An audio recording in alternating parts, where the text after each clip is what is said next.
De Romero Evandro Carvalho, A Outra Face do Destino. Parte 1, Capítulo 1. Jalazis Saudita crescera numa região agrícola, nas fraldas das montanhas de Azir. Voltados para as atividades puramente agrícolas, seus familiares cultivavam em terraços a cana-de-açúcar, o sorgo, o café e uma planta denominada cate, com alto teor analgésico e que, se consumida em excesso, causava euforia. Ele estava sempre a escutar dos seus familiares uma previsão de que as terras da propriedade estavam cada vez mais pobres em nutrientes e, como consequência, a produção estava diminuindo gradativamente. Essa preocupação era uma constante, visto que atingiria diretamente a sua família e muitas pessoas ligadas a essas atividades na região. Jalal, além de fazer parte do grupo de trabalho no campo, era um bom observador e estudioso. Conhecia bem as fases evolutivas das plantas, assim como a influência do clima sobre elas. Dentro do seu sentido de observador, aconselhava o seu pai para que providenciasse um rodízio dos cultivares. Concluída a escola secundária, ele se deparou com uma grande interrogação. O que fazer agora? Devo encerrar o meu ciclo de estudos? Devo ser como os outros? Continuar aqui e ver essas terras minguarem? Os dias passavam e ele estava sempre com estes questionamentos em sua mente. Certa tarde, quase noite, após o trabalho extenuante no campo, ele estava a descansar recostado numa das tamareiras, que certo dia plantou quando ouviu alguém chamando. Jalal sentou-se imediatamente, viu que era seu avô e logo justificou-se. Meu neto, não tenho necessidade da sua justificativa. Acho que desse descanso você é merecedor. Pode sentar-se que eu também farei o mesmo. Este lugar é realmente muito aconchegante e propício para viajarmos mentalmente, e a visão que temos daqui é muito bonita. No entanto, se chegarmos perto, notaremos que não é bem assim. De uns tempos para cá, tenho observado que você, vez ou outra, fica pensativo. Acaso seria alguma coisa ligada ao coração? Afinal, você já é um homem feito. Eram raras as vezes que seu avô tomava a iniciativa e entabulava uma conversação com ele mais consistente. Jalal, sei o que se passa agora no seu pensamento. Realmente, são poucas as vezes que lhe dou a chance e também me dou de termos uma boa conversa. Em decorrência da nossa educação, do nosso modo milenar de agir dentro do meio familiar, no estabelecimento de uma hierarquia rígida, hoje eu acho que perdemos muito no sentido de vivenciarmos juntos, no contato mais estreito com os nossos queridos. Deixamos, na verdade, de acompanhar e poder ajudar no desenvolvimento dos nossos filhos e até mesmo de outro modo, recebemos deles este ou aquele conselho. Afinal, devemos entender que somos uma família, uma sociedade que é organizada e que as relações entre as pessoas têm que ser auxiliadoras, harmônicas e respeitosas. Só com muitos anos passados eu consegui vislumbrar e me atear ao que Alá quer nos dizer, que todos nós somos iguais e que tudo foi e está doado a todos nós, sejamos homens ou mulheres. Não há entre nós nenhum indivíduo de primeira classe, segunda classe, terceira classe e assim por diante. Assim, aqueles ou aquelas que se destacam e visualizam novos horizontes. Admitir homens mais privilegiados que as mulheres eu não concordo mais. A meu juízo, acho que o amor, a felicidade, a sabedoria, o conhecimento, o entendimento, as artes, a evolução interior e o progresso exterior estão ao alcance de todas as criaturas. Acho que já falei muito, mas não se admire, pois nós velhos, quando notamos que temos ouvidos a nos escutarem e corações a solidarizar-se com as nossas dores ou com nossos sentimentos e observações, não perdemos a oportunidade e despejamos em nossos ouvintes o que estava represado em nosso íntimo. Sabe de uma coisa, Jalal? Dizem que nós velhos adquirimos da vida mais sabedoria. Realmente temos. Mas os mais moços, em virtude do seu vigor, da sua vivacidade, não têm paciência de nos solicitar ou de ouvir os nossos conselhos ou as nossas observações. Mas Jalal, diga-me, o que se passa em seu pensamento? Meu avô, deixe-me antes lhe dizer, nessa minha curta existência, hoje nesta hora crepuscular, considero ser o melhor momento da minha vida, pois estou embevecido com a sua sabedoria. Vou lhe dizer o que se passa na minha cabeça. Eu completei o meu curso secundário e, por força da dedicação aos estudos, nos intervalos do trabalho, obtive um bom desempenho escolar e graduei-me em primeiro lugar dentro da minha turma. Eu penso agora no futuro, no meu futuro, no futuro dos meus familiares, da minha terra onde nasci, no futuro da minha pátria. Tenho anseios de conhecer mais, de estudar mais, de conhecer pessoas, de adquirir mais sabedoria e poder assim trazer para cá alguma coisa boa para o nosso progresso.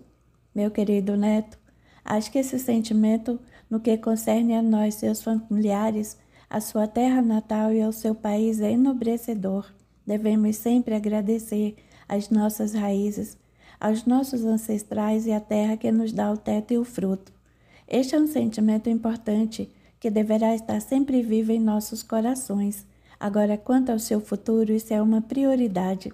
O que desejo lhe dizer é o seguinte: escolha o seu objetivo, trabalhe e alcance-o. Mas os empecilhos são grandes. São as muralhas socioeconômicas que me impedem de sair para continuar os meus estudos em nível superior. Jalal, preste bem atenção no que vou lhe dizer. Não existe nenhuma muralha que possa impedi-lo de conquistar os seus objetivos. Não incuta isso na sua cabeça. Isso não existe. Afinal, você é um cidadão como qualquer outro, não só em nosso país, como em algum outro, e que não deve considerar-se nem ser considerado um homem de segunda classe, que não pode ter objetivos maiores. Abre o seu coração comigo. Eu tenho certeza de que vou compreendê-lo e que, se eu puder ajudá-lo, eu farei tudo o que estiver dentro das minhas possibilidades de entendimento e aconselhamento, assim como nos meus meios materiais. Vovô, sinto perfeitamente em meu coração a sua afeição por mim, e não tenho a menor dúvida de que, para proteger-me, o Senhor não só se despojará do seu albornoz, ofertando-me, como também irá sentar na minha cabeça a sua linda galábia. Agradeço de todo o meu coração a sua atenção para comigo.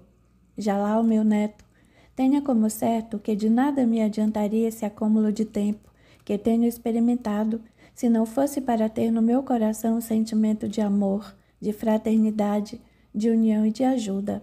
Eu sinto no mais fundo do meu entendimento que a nossa região não está mais a comportar os seus anseios e que você quer como um pássaro alçar voo.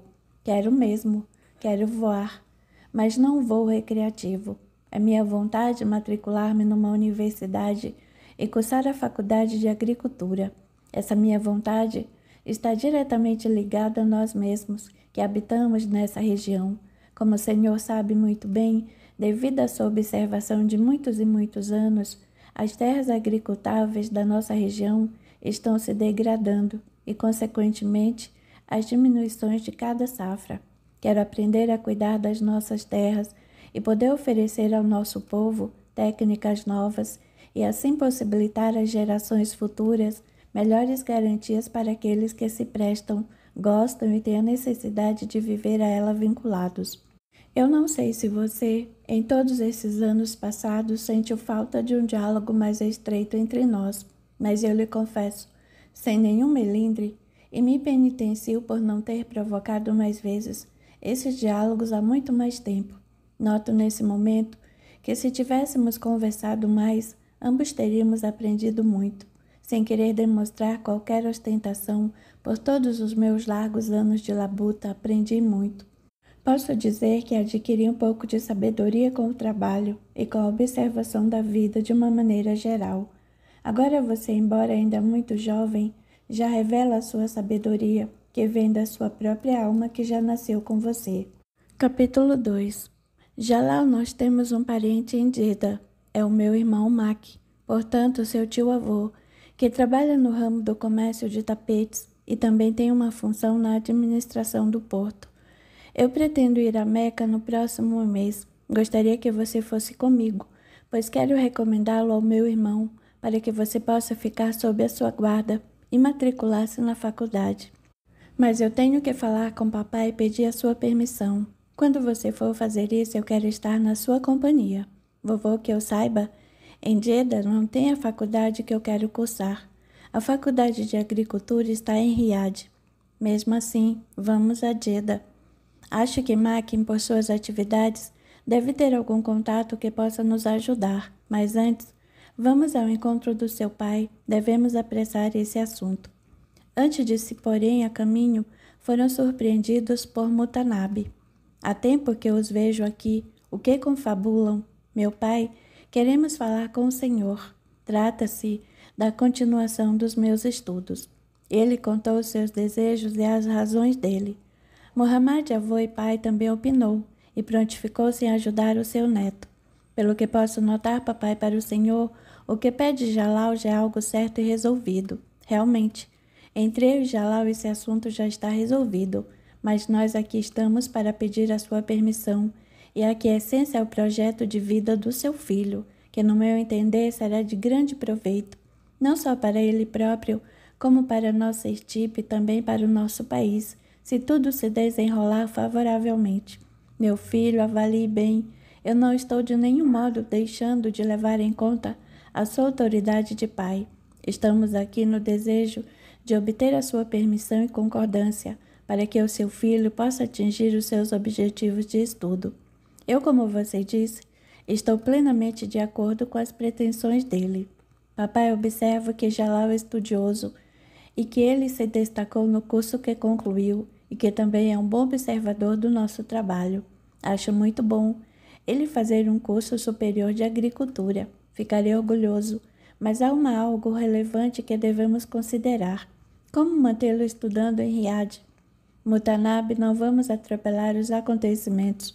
Inicialmente nos diga, você permite que ele vá comigo a Jeddah para conversarmos com o seu tio Mack a respeito? Permito. Então, Jalal, iremos a Jeddah o mais breve possível. Lá ficaremos alguns dias e vamos ver o que Mack tem a nos dizer.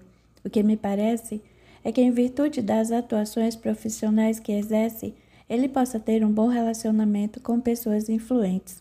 Papai, eu vou antecipar algumas ordens aqui, pois também quero ir com vocês. Ótimo. Assim mostraremos que estamos unidos, duas gerações em favor de Jalal, como quer emancipá-lo, para que ele imprima sua vontade com determinação, com a simplicidade que nos é peculiar, sem orgulho ou ostentação, e assim alcance o que deseja e tenha sobre os seus ombros a responsabilidade pelos seus atos, que, se forem honestos, produzirão bons frutos, e os louros serão só seus, mas se forem perniciosos e áridos, os seus reflexos também cairão sobre as nossas cabeças. Capítulo 3. Mack os recebeu efusivamente e, promovendo uma reunião festiva, comemoraram o encontro. Após o fausto repasso, entabularam conversações a respeito das pretensões do jovem. O anfitrião lhes respondeu que podia ajudar, pois tinha amizade com o professor da Universidade de Jeddah. Imediatamente por telefone marcou uma audiência com o mesmo para o final da tarde. Enquanto não chega a hora de nos avistarmos com o professor, vamos até a minha loja e eu quero presenteá-los.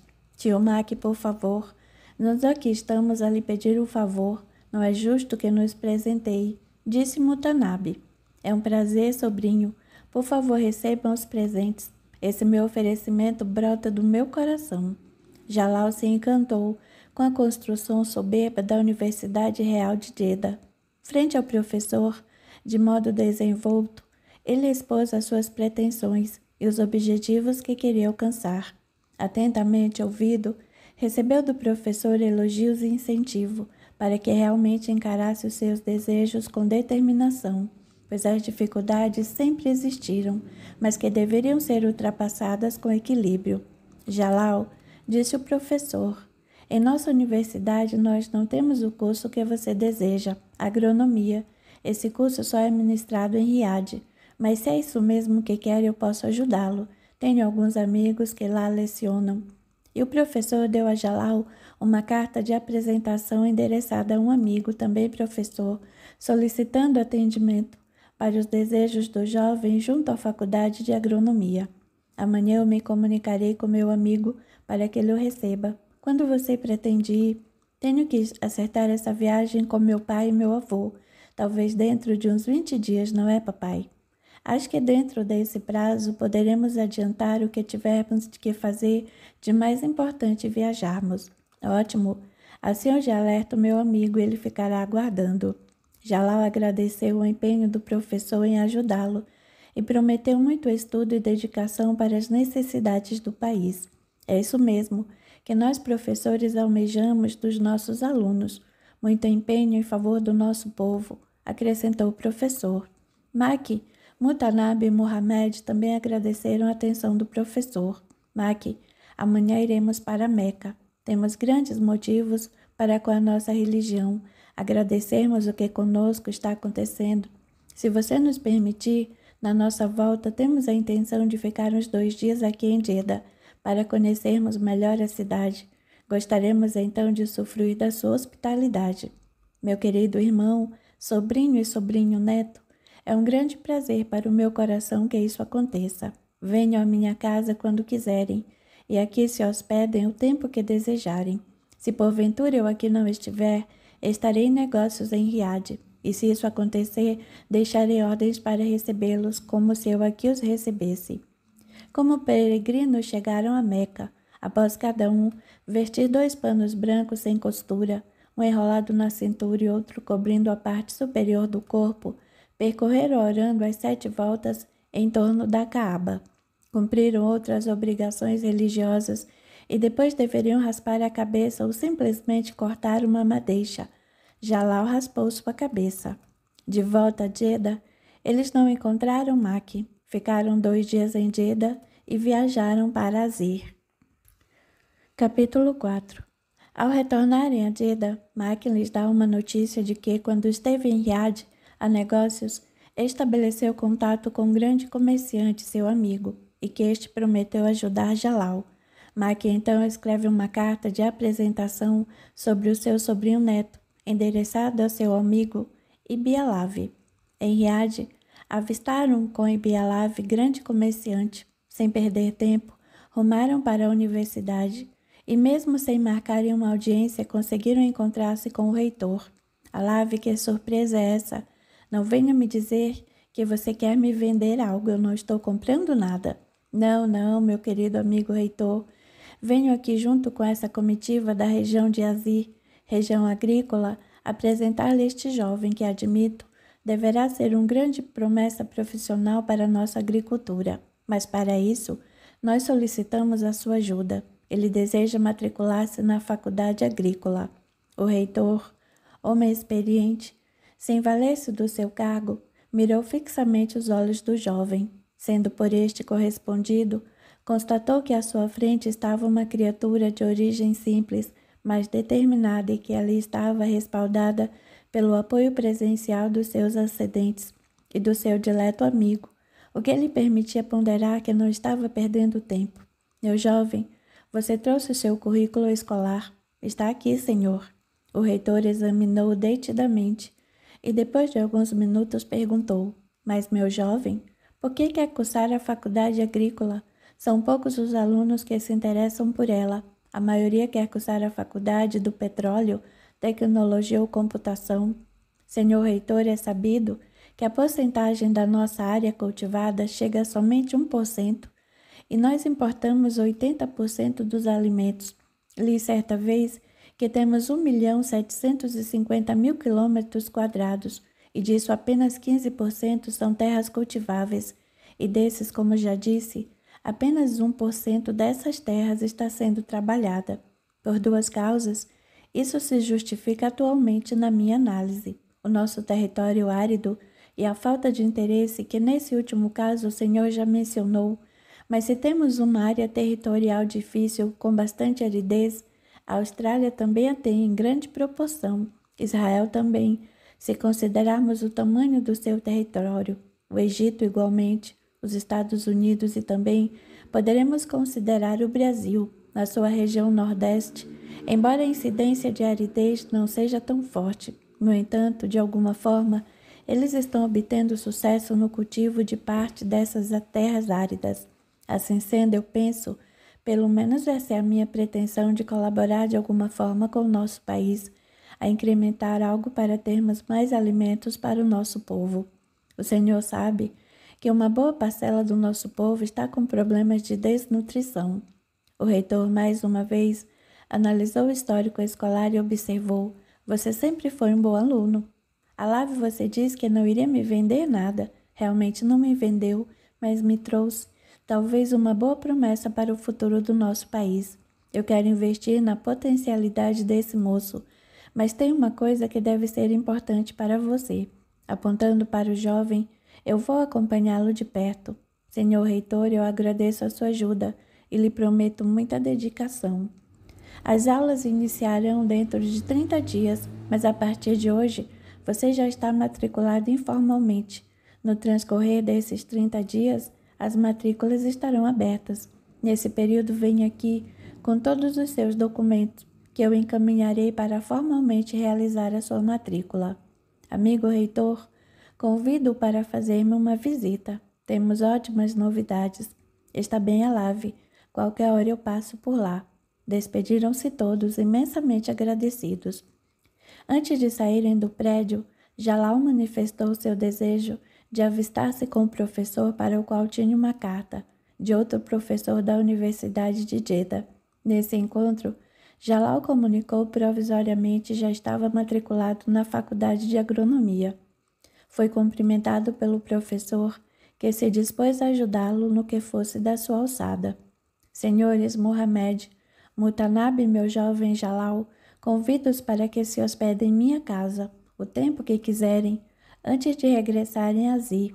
Assim Jalal já começa a se acostumar com a capital. Outra coisa, estou oferecendo a Jalal um emprego na minha loja como vendedor. Desta forma, além dele custear os seus estudos, assim também vai se aprimorando a vender bem as suas ideias.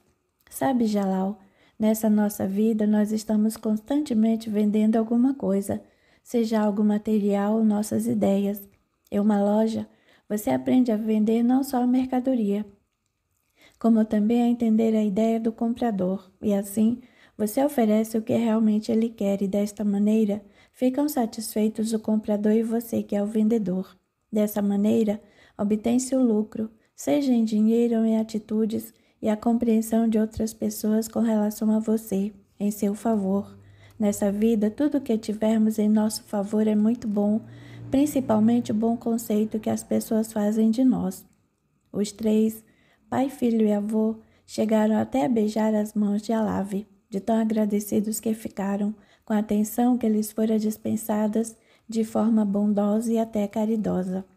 De volta a Jeddah, eles comunicaram a Mac que foram muito bem recebidos por seu amigo e que Jalal já poderia considerar-se universitário e que também estava contratado como vendedor na loja do Sr. Alave. Isso também merece uma comemoração. Teremos um grande jantar. Logo mais à tarde, a minha filha estará vindo de Paris, onde lá cursa medicina. Durante o jantar, Mohamed dirigiu-se a Nassib. Você tem um nome muito bonito e expressivo. Ele quer dizer poema de amor, de ternura e de paz. Mac, ela lembra muito a nossa mãe, não acha? Obrigada, meu tio, por esse ensinamento. Eu ignorava que o meu nome trouxesse tantas coisas boas, e quanto a ser parecida com a vovó, isso me deixa muito envaidecida. Prima Nassib, você já escolheu a especialidade? Perguntou Jalal. Eu pensei em fazer clínica geral e posteriormente especializar-me em ginecologia, com ênfase em gestação de risco e obstetrícia. O meu objetivo também é inaugurar em Jeddah um hospital da mulher, tal qual existe em Paris, só que em menores proporções, pois lá o hospital é do governo.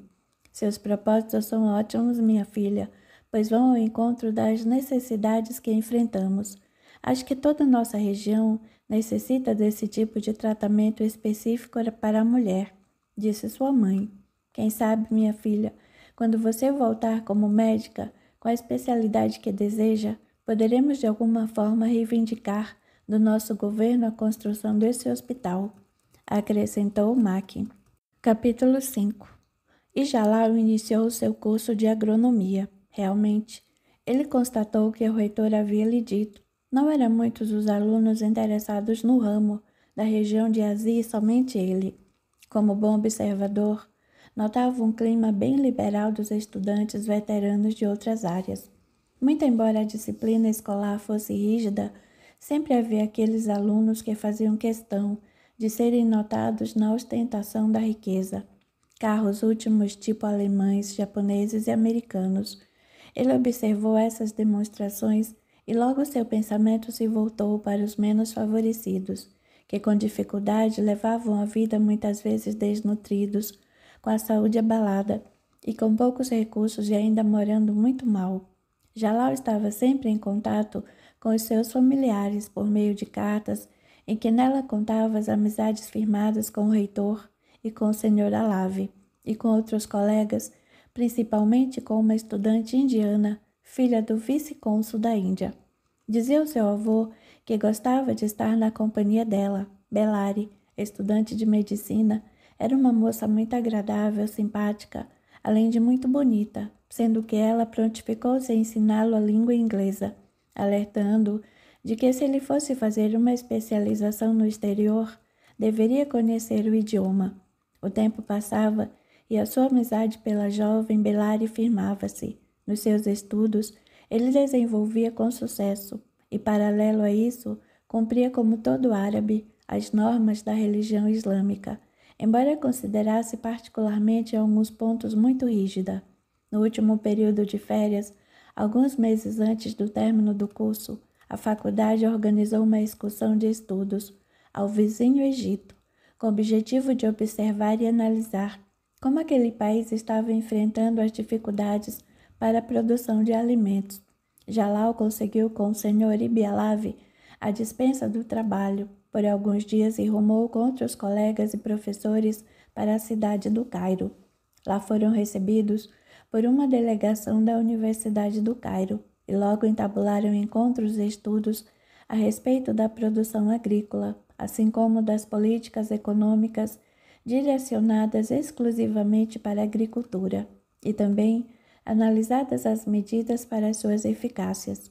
Visitaram desde o delta do rio Nilo até a enorme represa de Assuã, onde observaram as culturas de algodão, arroz, milho, cana-de-açúcar, trigo, cevada, hortaliças, amendoim, gergelim, todas em regime de cooperativas. Tamanha era a diversidade dos cultivares que Jalal ficou entusiasmado, cada vez mais com a profissão que escolheu.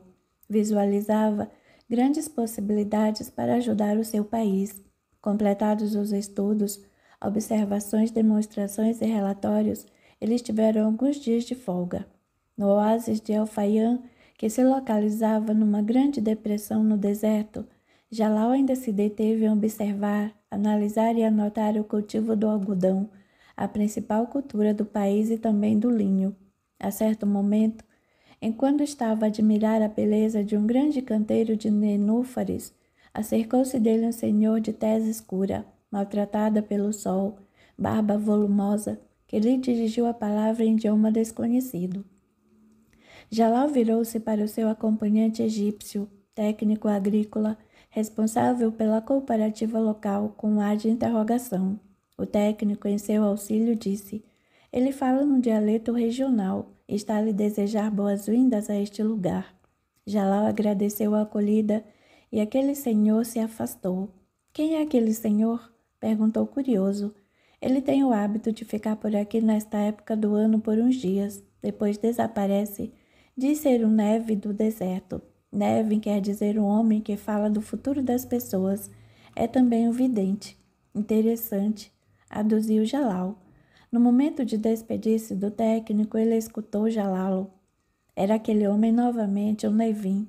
Jalal convidou o técnico para ajudá-lo a compreender o que aquele homem desejaria falar, e foram ao seu encontro. "Eu só quero dizer que até hoje, Jalal, você conseguiu transpor as suas dificuldades com segurança e com a ajuda de algumas pessoas que lhe querem bem e que estão sempre por perto. Quando você estiver longe deles, sem um apoio amigo, as coisas ficarão difíceis. Você necessitará de muito equilíbrio para enfrentar a vida em outras terras de costumes diferentes. Uma coisa importante que afeta diretamente o seu coração é o amor. Você é diferente de muitos que constituem família, sem o mínimo de amor em seus corações. Hoje você já admite que só se casará quando o amor brotar em seu coração. Isso, se realmente acontecer, será uma coisa boa, porque a companheira que for do seu agrado, você também será do agrado dela, e assim sendo uma promessa entre vocês dois se concretizará. Ela será como uma nenúfar que já foi colhida, para que está no vaso à sua espera. Meu amigo, o Ser Supremo que nos rege, nos deu a livre escolha em tudo. Você escolheu assim. Eu escolhi ser um homem do deserto. Não invejo ninguém. Paulatinamente, o técnico agrícola traduzia aquela mensagem, que conforme ia sendo estendida, Jalal ficava pasmado. Terminada a mensagem, o Nevin virou-se e foi embora sem se despedir. O técnico olhou para Jalal e perguntou: você entendeu o que ele lhe disse? Entendi o que você traduziu. Uma vez por ano ele aparece, mas é a primeira vez que eu vejo aproximar-se de alguém e falar dessa maneira. Foi interessante o que ele lhe disse. O que você achou, Jalal? Quanto à sua ajuda, que ele disse que eu tive realmente até hoje estou tendo. No que concerne a outras terras, eu tenho interesse em fazer alguns estudos complementares em outro país, para o qual ainda não me decidi. Agora, quanto a casar, realmente eu só me casarei se for por amor, e ainda não tenho uma pretendente. Mas vamos aguardar o que nos trará o futuro. Quem sabe um dia eu volte aqui para apresentar a minha esposa, Nenufar, a esse meu amigo Nevin. Capítulo 6. E Jalal com distinção graduou-se na faculdade. Seus pais, seu avô, seu tio-avô e Ibialave estiveram presentes na colação de grau e nas comemorações. E agora meu neto, o que vai fazer? Vovô, há 2 dias, o senhor reitor perguntou-me se eu queria fazer uma especialização no Brasil. Eu lhe respondi: por que o Brasil, senhor? E ele respondeu: nós mantemos com o Brasil vários acordos, inclusive cultural, com a possibilidade de podermos enviar para lá profissionais para se especializarem. Sugiro que vá ao Brasil pela seguinte razão: é um país continental que tem diversos tipos de solo, desde o mais fértil até o semiárido, assim como tem vários tipos de climas, desde o frio, temperado e quente. É o maior produtor de café e cana-de-açúcar do mundo, e com domínio da tecnologia na produção do álcool, grande produtor de soja, arroz, milho, feijão, algodão, laranja, limão, sorgo e hortaliças. E esta também com a tecnologia bastante avançada em irrigação, mecanização, fertilizantes e no manejo da terra. Disse-me ainda que eu poderia fazer 2 opções: frequentar somente uma faculdade de agronomia ou 3 faculdades, uma do sul, outra do sudeste e outra do nordeste, em períodos diferentes. Mostrou-me vários mapas, catálogos, revistas e livros a respeito, que estão em meu poder para estudá-los. Eu ponderei o oferecimento, projetando até sobre o meu futuro na faculdade, e disse-lhe que aceitava a proposta e agradeci a deferência que me dava, e propus que ele me desse um prazo de 6 meses, uma vez que eu tinha prometido ao meu avô e a todos os meus familiares que após a minha formatura eu iria me dedicar à nossa fazenda. Ele concordou e disse que eu poderia ficar até 1 ano. Agora eu lhes pergunto: papai, mamãe e meu avô, vocês estão de acordo com a minha ida para o Brasil? Sentiremos muitas saudades, responderam em um só momento. Mas não vamos pensar nem começar a sentir saudades. Vamos aguardar o momento próprio. Tristeza não nos leva a nada. Antecipada, então, de nada nos servirá, acrescentou o avô. Venham aqui todos que eu quero lhes apresentar uma grande amiga, que hoje também está colando grau só que em medicina. Belari, quero apresentá-lo aos meus pais, meu avô, meu tio-avô e meu grande benfeitor aqui em Riad, senhor Abalavi. Ela, muito bonita, com seu sorriso largo e franco, se disse muito prazerosa em conhecer a todos. E a recíproca foi verdadeira, mesmo porque Belari falou fluentemente o árabe. Isso os cativou.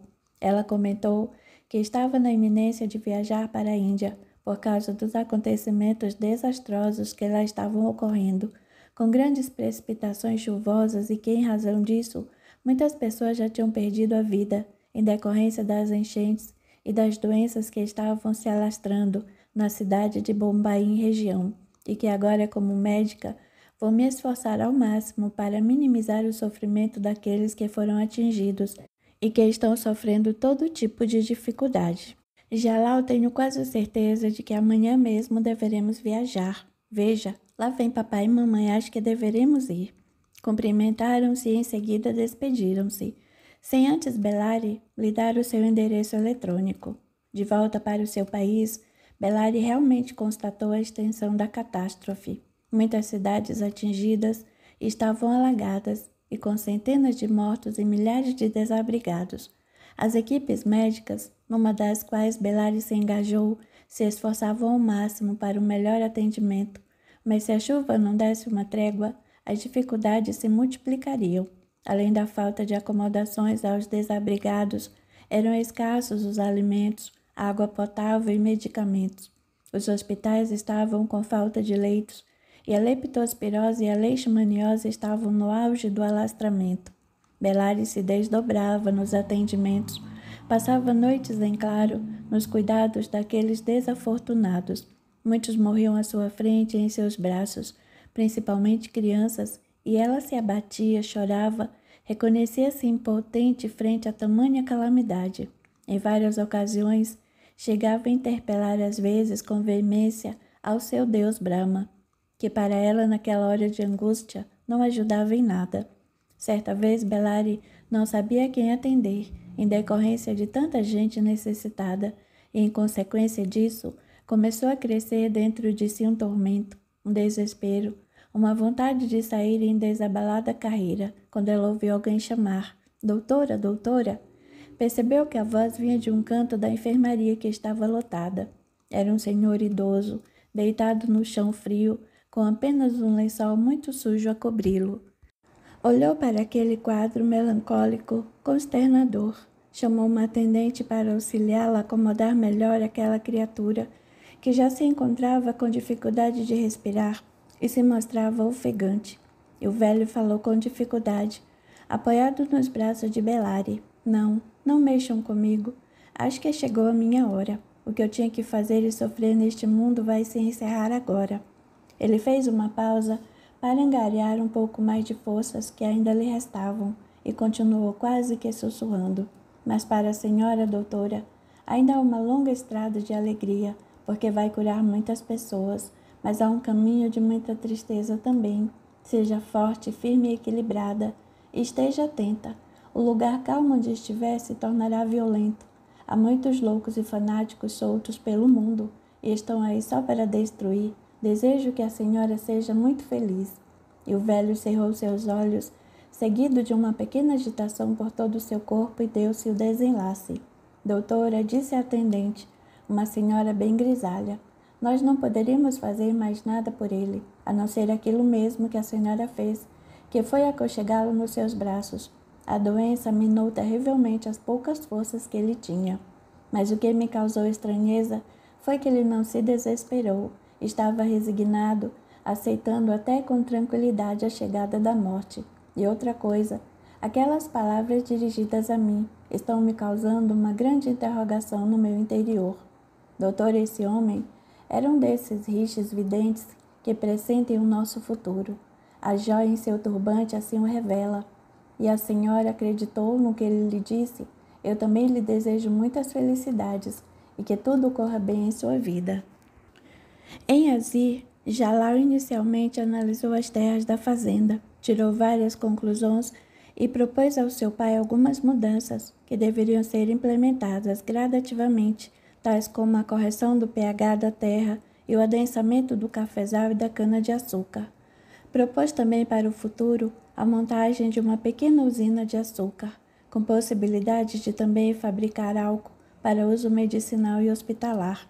Aconselhou que se diminuísse a área do cultivo do cate para expandir o plantio do arroz, hortaliças e experimento do plantio do trigo, e melhor alinhamento das curvas de nível.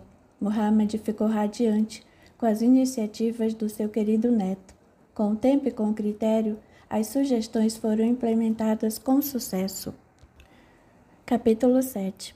Muito embora nas conversações Jalal se mantivesse contente com a evolução satisfatória que estava acontecendo na fazenda, Vez ou outra, após a faina diária, recostado em uma das tamareiras do seu plantio, ele era surpreendido com a presença do seu avô. Jalal lembro-me bem aos 5 anos, acho até um pouco mais, quando aqui estávamos admirando a nossa querida propriedade, agora mais bonita e próspera com você, que me contava das suas aspirações. Seus olhos eram vivos e esperançosos no futuro, mas hoje eu noto no seu olhar alguma tristeza. Vovô, vou lhe contar uma passagem que aconteceu comigo lá no Egito. E ele discorreu sobre tudo o que aconteceu quando avistou-se com Nevin. Um silêncio reinou por alguns instantes, até que Jalal, a doutora Belária é muito importante para você? Sim, Belária é uma ótima moça e sou grato a ela. Mas como o senhor lembrou dela? Não sei. O nome dela veio à minha lembrança. Mas deixe-me dizer algo. É só uma comparação que pretendo fazer dentro da minha observação com referência à natureza dos animais. É uma comparação muito grosseira, mas acho que deverá valer para termos um pouco de entendimento a respeito do ser humano. Eu acho que, se observássemos animais, nós aprenderíamos muito e melhores seriam as nossas relações em sociedade. Todos nós que temos experiência no trato com os animais sabemos que não é sempre que uma égua puro sangue árabe aceita ser coberta por um potro, que nos consideramos ser de alta linhagem. Com isso eu quero lhe dizer que cada um de nós tem a sua individualidade, tem a sua livre escolha e, em consequência disso, só nós somos responsáveis pelos atos que praticamos ou não praticamos. O que o Senhor quer dizer também, além da liberdade que todos temos da livre escolha, é que Belária pode ter um objetivo do qual eu não faço parte? Isso realmente pode acontecer por vontade dela, ou por imposição da sociedade em que vive. Afinal, seu pai é um representante do governo indiano, pertence a uma classe muito alta, são orgulhosos, e por ter lido em algum lugar são também de certa forma egoístas, não se importando nem se comunicando com outras castas inferiores. A sociedade indiana é constituída de várias castas. O povo das castas inferiores serão sempre pessoas inferiores. Eles são mais ou menos como nós mesmos somos, muito egoístas e orgulhosos. Por exemplo, quanto a nós no que tange a religião, somente nós muçulmanos podemos visitar as cidades de Meca e Medina, enquanto que qualquer um pode visitar Jerusalém, pode ir ao Vaticano, pode ir à China visitar os seus templos religiosos, pode ir ao Tibete, enfim, a qualquer lugar, seja lá qual for a prática religiosa, desde que tenhamos respeito. Acho que essa é uma situação que nos desfavorece, pois se fôssemos uma sociedade mais aberta, receptiva e sem privilégios, com certeza teríamos progredido mais, seríamos mais cultos, não teríamos preconceitos, seríamos menos desnutridos e mais saudáveis. Mas, meu neto, pense que eu e você somos um nada frente à grande maioria. No entanto, eu aconselho, seja um homem feliz, porque foi para isso que vivemos viver na terra. Sermos felizes e sermos propiciadores da felicidade. Jalal entendeu perfeitamente o que ele quis dizer. A data para ir para o Brasil já estava marcada e, através do e-mail, comunicou a Belária e ela lhe respondeu: desejo-lhe muito sucesso, seja muito feliz. O povo daquele país é muito liberal e alegre. Assim me disse papai quando esteve por lá em missão econômica. Nós também viajaremos para o Cairo. Papai foi designado para lá. Eu gostaria de ir para a Espanha para fazer especialização em oncologia, mas a minha vontade ainda é cerceada para algumas coisas. No aeroporto em Riad, na companhia do reitor, ele aguardava a hora do voo, que procedia de Nova Delhi, com destino a São Paulo. Acomodou-se na classe econômica e tentou se preparar psicologicamente para uma longa viagem, pois o voo teria escala no Cairo, Atenas, Roma, Madrid, Brasília e finalmente São Paulo. Na primeira escala, no Cairo, sentado que estava ao lado da janela, Jalal viu Belária. Desejou descer, mas foi impedido. Pensou, ela disse que viria com a família para o Cairo. Como o destino é caprichoso, estávamos no mesmo avião. Agora cada um vai para o seu destino, cumprir os seus objetivos. Neste instante, lembrou-se do seu avô, dos seus conselhos, das suas afirmações e das suas comparações. Em São Paulo, um funcionário do consulado saudita o aguardava. Uma semana após sua chegada, Jalal se apresentou na secretaria da faculdade, onde já era guardado e imediatamente iniciou seus estudos. E assim foi, muito estudo em salas de aula e muito esforço nas atividades de campo, e tudo completado com extensos relatórios. E assim passou o ano. Durante as férias, foi para Azir, estava com saudades. Após pôr em dia os assuntos com seus familiares, Jalal demonstrou a vontade de reunir-se com os agricultores da região para passar a eles alguns conhecimentos adquiridos que poderiam ser utilizados no campo. E assim foi. Visitou por vários dias áreas cultivadas. Certa noite em casa, reunido com seus familiares, ele tomou conhecimento de um atentado ocorrido no Egito, onde morreram dezenas de pessoas que estavam no lugar de turismo. Vocês lembram de Belari? Aquela moça indiana, ela foi morar no Egito. Lembramos sim, respondeu seu avô. Mas será que aconteceu alguma coisa com ela? Espero que não. Ela me ajudou muito, sendo minha professora de inglês durante 4 anos. Lá no Brasil eu só consigo entender e ser entendido através da língua inglesa. A língua portuguesa é muito difícil, mas vou me esforçar para aprender um pouco. Vou tentar me comunicar com ela. E Jalal tentou por 3 vezes, mas não conseguiu, pois as mensagens eram recusadas. Ele não se conformava com a falta de notícias, então recorreu ao seu reitor para que este solicitasse informes no consulado indiano em Riad. As informações obtidas foram que a consulesa ficou gravemente ferida e que o cônsul e a filha estão bem de saúde e que retornaram à Índia. Antes de voltar para o Brasil, o reitor solicitou para que Jalal comparecesse na universidade para tratar de assuntos do seu interesse. Na presença do reitor, este lhe disse: Jalal, todo o material que nos enviou está sendo sistematicamente estudado e com boa avaliação. Assim, isso me dá respaldo para convidá-lo, após a conclusão do seu estágio, para vir aqui lecionar. Estamos com uma vaga aberta. Exultante em agradecimento, abraçou seu reitor, beijou e aceitou o convite. Ainda em Riad, Jalal tentou conseguir notícias no consulado indiano sobre o paradeiro da família de Belari, mas as informações foram recusadas por medida de segurança. Assim, ele ficou sem ter notícia alguma. Frustrado, mas compreendendo que este era um meio de dar um pouco de segurança para a família do cônsul, rumou para o Brasil. O ano de Jalal se arrastou, com muito estudo e trabalho. Nos seus poucos momentos de lazer, conheceu algumas belezas naturais do país, mas mesmo assim, Belari estava com alguma constância em seus pensamentos. O período de estudo foi completado e ele regressou com fartos subsídios que com certeza iriam auxiliá-lo a dar à política agrícola do seu país um salto de qualidade e de fartura. Ele estava certo disso. Na universidade, em diálogo com o reitor, recebeu ordens de que, como professor, deveria preparar o seu currículo e organizar o seu material de trabalho para ser apresentado aos professores dirigentes da Faculdade de Agronomia. Assim, solicitou um prazo de 10 dias, uma vez que pretendia ir a Azir ao encontro dos seus familiares. Antes de se despedir, o reitor perguntou: Você já teve notícias da doutora? O senhor está perguntando sobre a doutora Belari? Sim. Não, senhor reitor. Depois daquele seu pedido, eu tentei mais algumas vezes, mas não consegui nenhuma informação. Infelizmente eu acho que a nossa amiga doutora não quer mais saber de nós. Eu desejava muito agradecer a sua ajuda pessoalmente, mas não sendo possível, aqui fica então em forma de pensamento meu agradecimento. Se de fato o pensamento tem força e pode navegar no espaço, eu desejo que a doutora Belari receba o meu abraço amigo e meu agradecimento sincero por tanta ajuda que me proporcionou. Você acredita na força do pensamento, senhor reitor? Acho que isso é algo que eu não devo descartar, assim como outros acontecimentos que ocorrem, que é difícil não acreditar. Certa vez, senhor reitor, quando estive lá no Egito, e ele discôs com detalhes tudo o que aconteceu.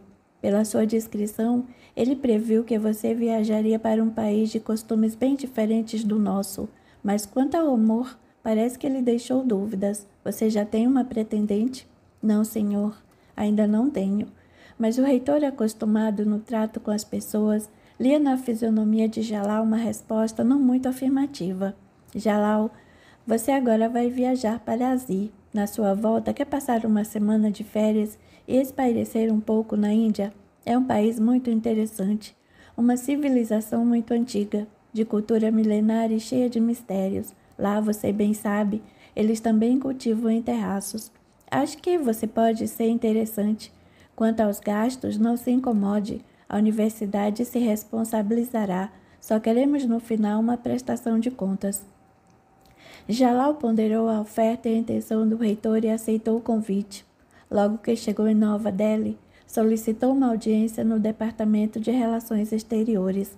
No setor de Relações Públicas, indagou pelo cônsul Sr. Bansi. De imediato, foi levado para uma sala e foi interrogado. Assustado com esse procedimento, explicou que conhecia o cônsul e sua família, quando eles residiam em Riad. Disse ainda que pretendia encontrar a sua contemporânea de universidade, a doutora Bellari. Senhor Jalal, após o atentado que eles sofreram, nosso procedimento para com as pessoas que procuram pelo cônsul e seus familiares é esse. Esperamos não tê-lo constrangido demais. Por favor, nos desculpe. Agora, com referência a onde encontrá-los, não temos permissão para lhe falar. Mas os senhores poderão me dizer se eles estão bem de saúde? Com exceção da esposa, que está sob cuidados médicos, ainda um pouco abalada, o senhor cônsul e sua filha estão bem.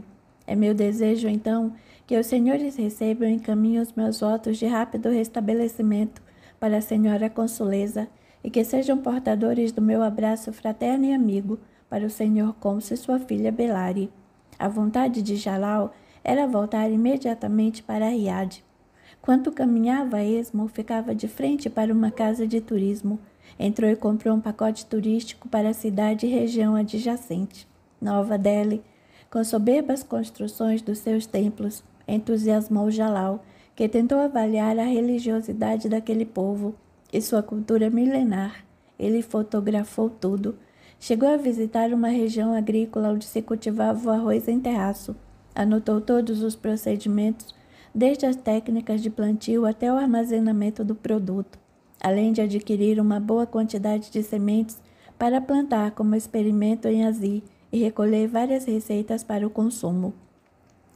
Ao se despedir do seu intérprete, este lhe disse: amanhã o senhor deverá voltar para o seu país.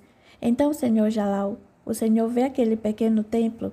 Entre lá e faça o seu pedido. Creia, senhor, que tudo em oração com fervor, que pedir em seu favor, ou em favor de alguém, se for um desejo bom, ainda que demore, o senhor ou outra pessoa receberão o que foi pedido, se tiverem merecimento. Jalal se viu sozinho dentro daquele templo aconchegante. Diante de uma grande estátua, lindamente dourada, fez o seu pedido.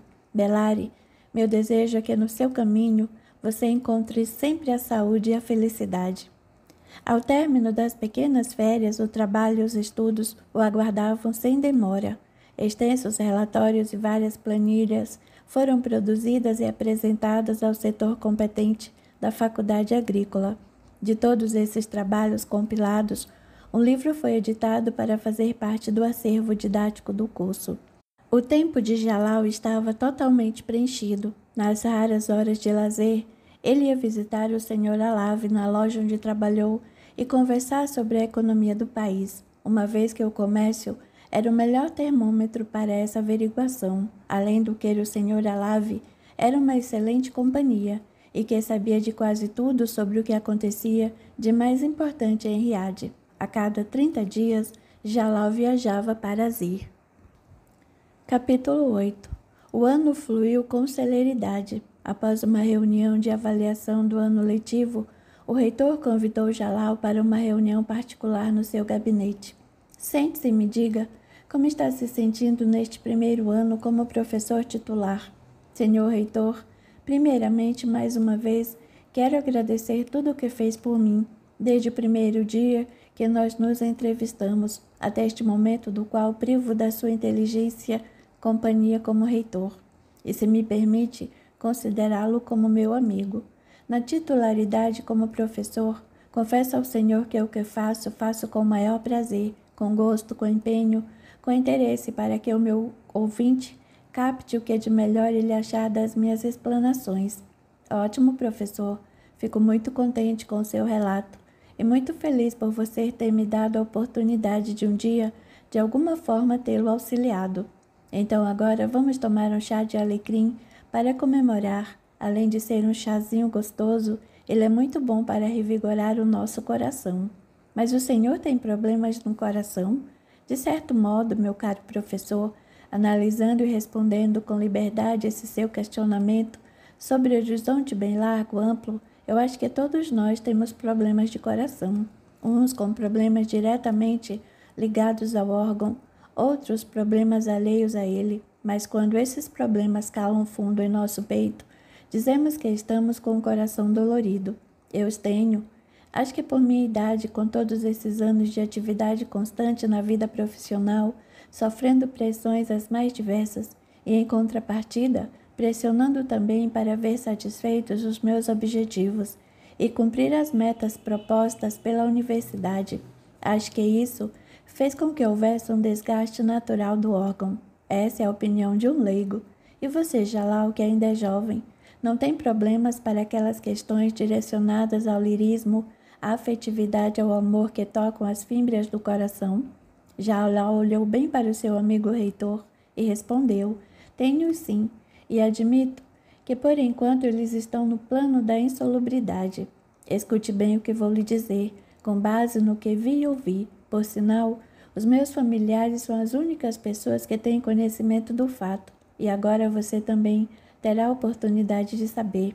Professor, eu admito sem nenhuma reserva que em nossas vidas tudo pode ser uma solução, pode ser reversível, pode ser mudado, pode ser alterado, admitindo-se que a morte não existe. Mas, senhor reitor, é isso mesmo, a morte não existe. Mas, senhor reitor, se todos nós vamos para o fundo da terra, como é que a morte não existe? Não consigo entendê-lo. O nosso corpo, Jalal, é que vai para baixo da terra e se decompõe, vira comida para os vermes. Essa é a verdade. Eu também tive muita dificuldade para entender tal fato. Só com o passar dos anos, com as observações do cotidiano, com a análise dos nossos próprios pensamentos e pelo que vi e ouvi, eu admito que todos nós, instintivamente, temos algo que não morre e que está sempre em evolução. É uma chama que está sempre viva, crepitante. Observe e reflita sobre a sua própria vida até este momento. Você é componente de uma família modesta de agricultores, que com esforço estudou e formou-se num curso superior e com destaque fez também o curso no exterior. Voltou para o seu país de origem e aqui leciona, é professor universitário catedrático. A sua evolução educacional, cultural e material foi muito grande. Você teve a oportunidade de fazer tudo isso com seu esforço, não resta dúvida, mas as oportunidades existiram e você soube abraçá-las com sua vontade e com a ajuda de outras pessoas. Agora, meu amigo, vamos pensar naqueles que não têm oportunidade nenhuma, não têm o estímulo, são desnutridos, fazem parte de uma sociedade de cultura rudimentar, que vivem precariamente sem o mínimo de higiene. Vamos pensar naqueles que vivem embrenhados nas matas, como são os indígenas lá no Brasil, ou como vivem os aborígenes australianos, ou aqueles indígenas que vivem em algumas ilhas dos arquipélagos das Filipinas, ou ainda esses povos sofridos que na África magam a falta de alimentos, de melhores condições de moradia, higiene e saúde, onde a AIDS campeia de forma devastadora, eliminando milhares e milhares de pessoas de todas as faixas etárias. É justo, meu amigo, que esses indivíduos não tenham a chance de uma vida melhor, mais cômoda, próspera e saudável, de não terem sequer uma única oportunidade para conseguirem uma evolução material, objetivando um futuro profícuo para si e os seus, de não terem a oportunidade de conhecerem e estudarem os grandes sábios da humanidade, como nós tivemos e estamos tendo, porque só nós somos privilegiados e temos todas as possibilidades que desejamos e eles não as terem. O que você acha de tudo isso? Para mim, eu acho que há muita coisa a ser entendida a esse respeito. Eu não posso admitir que Alá, que me possibilitou de ter tudo o que eu desejei nesta vida, em todos os sentidos, não dê condições para que esses povos algum dia também consigam chegar onde a nossa sociedade estagia, embora ainda com grandes defeitos. Então, acreditando nesse ser supremo do qual somos todos filhos, homens e mulheres, todos nós, temos possibilidades iguais para evoluir. Eu não acredito que, como filho desse ser supremo, que me deu a chance de ser o que sou, longe de mim o orgulho, ter adquirido um bom lastro de conhecimentos os mais diversos apenas nessa existência, isso tudo que está armazenado no meu cérebro, possa se perder por entre as areias do deserto.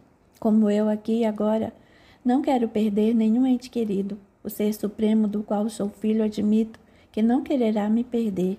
Meu corpo será enterrado, mas os meus conhecimentos, a minha inteligência, enfim, a minha chama de vida, como tudo de bom e também com todos os problemas que não pude resolver, não se apagarão, e em outra vida a chama continuará a brilhar, e terei oportunidade de solucionar os problemas mal resolvidos. Com isso quero lhe dizer que tudo tem a sua solução, e aquele que não teve sorte na vida por inúmeras questões terá também a sua chance de evoluir.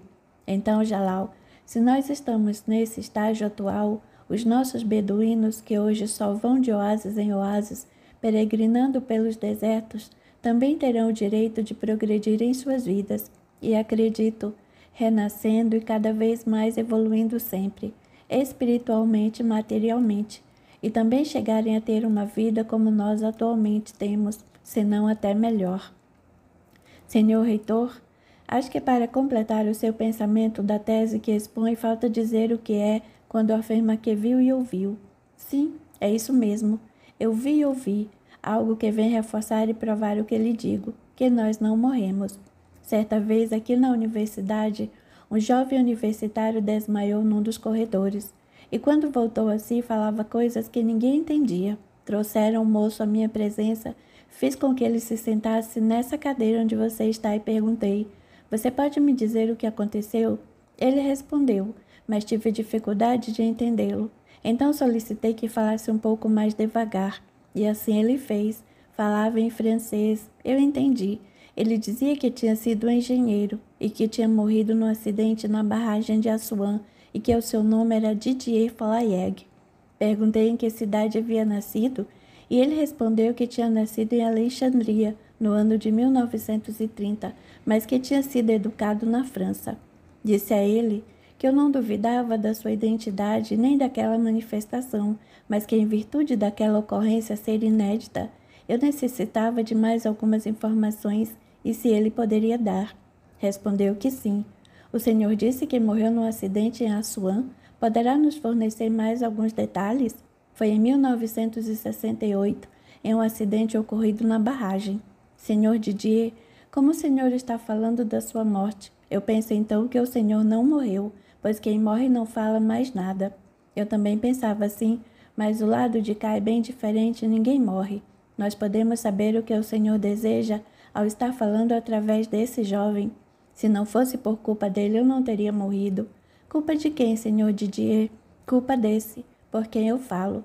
Ele era o meu ajudante de campo. Mas, senhor Didier, ele também morreu no acidente? Morreu. E como era o nome dele? Chafi. Então, senhor Didier, como o senhor nota, não existe a morte. E o nosso jovem, que naquela época se chamava Jafi e que hoje chama-se Farud, também como o senhor não morreu, mas ele está aqui conosco em uma nova vida. Teve a possibilidade, entendo, de ter nascido de novo, e aqui está estudando conosco para se formar em engenharia. Perguntei ainda a ele se teria condições de acrescentar mais alguma coisa àquela situação inédita, mas ele nada respondeu. Depois de alguns instantes, o jovem Farud teve um tremor. Tive que segurá-lo, pois quase caiu da cadeira e despertou bem assustado, e eu fiquei pasmo com aquela situação. Ao final de alguns minutos, eu lhe perguntei: "Meu jovem, você tem consciência do que ocorreu?" "Senhor reitor, só me lembro de que a caminho da sala de aula tive uma forte dor de cabeça." "E agora você está bem?" "Sinto que estou com um peso enorme na nuca." "Mas por que estou aqui na sua sala, senhor reitor?" "Você foi acometido de um mal-estar. Talvez tenha sido aquela dor de cabeça e desmaiou, e aqui está. Quando quiser, pode vir que conversaremos mais." "Está bem, senhor reitor, e muito obrigado pela ajuda." Depois de alguns dias, com aqueles acontecimentos ainda na minha cabeça, tomei uma resolução e fui para o Egito. Primeiramente fui a Alexandria e, de fato, constatei o assentamento de nascimento do Sr. Didier Falaeg e também a verbação do seu falecimento. Depois viajei até Assuã e, junto à administração da represa, fui informado que realmente houve um acidente em 1968, no qual faleceram os senhores Didier e Jafi. Então, Jalal, está aí a constatação de que a morte não existe e que há o renascimento. Se todos nós temos a possibilidade de evoluir sendo filhos de Alá, já renascemos várias vezes e outros tantos renascimentos teremos. Não há como desacreditar. Se o Senhor Jafir esteve aqui conosco, agora com o nome de Farud, nós também, após a nossa morte igualmente, já tivemos e teremos uma ou outra oportunidade de vida para mais uma ou várias experiências na Terra, como com certeza também deve ter tido o Senhor Didier em algum lugar. Isso tudo foi o que deduzi depois que resolvi pesquisar sobre o assunto. Renascimento. Constatei, Jalal, que já há relatos muito antigos e que essa ideia é aceita. Renascimento da alma. Alguns estudiosos, dos quais me vali para sedimentar a minha constatação, afirmam que esse entendimento tem raízes nos primórdios da civilização humana. Muitos deles dizem que a origem desse saber foi plantada no Egito Antigo, e outros ainda sustentam que esse conhecimento já era estudado na civilização da Atlântida, mas é o Egito que retém escritos os mais antigos a esse respeito. Muitos pesquisadores se referem sobre esse assunto, tendo por base o papiro de Anana, que acredita-se tenha sido escrito conforme a datação do carbono em 1320 a.C., no qual traz no seu bojo afirmações que uma pessoa pode viver várias vezes, retornando à Terra em novo corpo, e sem ter a lembrança das suas vidas anteriores. Há também registros sobre esse assunto na obra poética dos Vedas, que é composta de 1.200 hinos, nos quais proclamam os seus deuses. Isso já lá há 1500 a.C. Como não deixaria de acontecer também no berço da civilização, a Grécia, com Pitágoras e seus seguidores, Sócrates, Platão, Apolônio, Empídocles e outros, igualmente, não tiveram dúvida sobre nossas outras vidas, visando a evolução da alma. E agora, mais recentemente, na França, na cidade de Lyon, em 1857, um eminente professor discípulo de Pestalozzi, cujo nome era Léon Hippolyte Denis Arrival, que se cognonimou Allan Kardec, lançou um livro intitulado O Livro dos Espíritos, do qual ainda estou estudando, que trata, entre muitos assuntos, da reencarnação do espírito. Jalal, toda essa literatura eu tenho em minha biblioteca. Se desejar se inteirar sobre esse assunto e outros, pode ir consultar. Assim possamos nós dois discutir sobre eles. Isso, então, continuou o Sr. Zayane, me dá a possibilidade de crer que não existem coisas ou situações irreversíveis. Se em algum momento das nossas vidas alguma coisa nos é negada a conquista, é possível que em outra experiência de vida nós a conquistemos.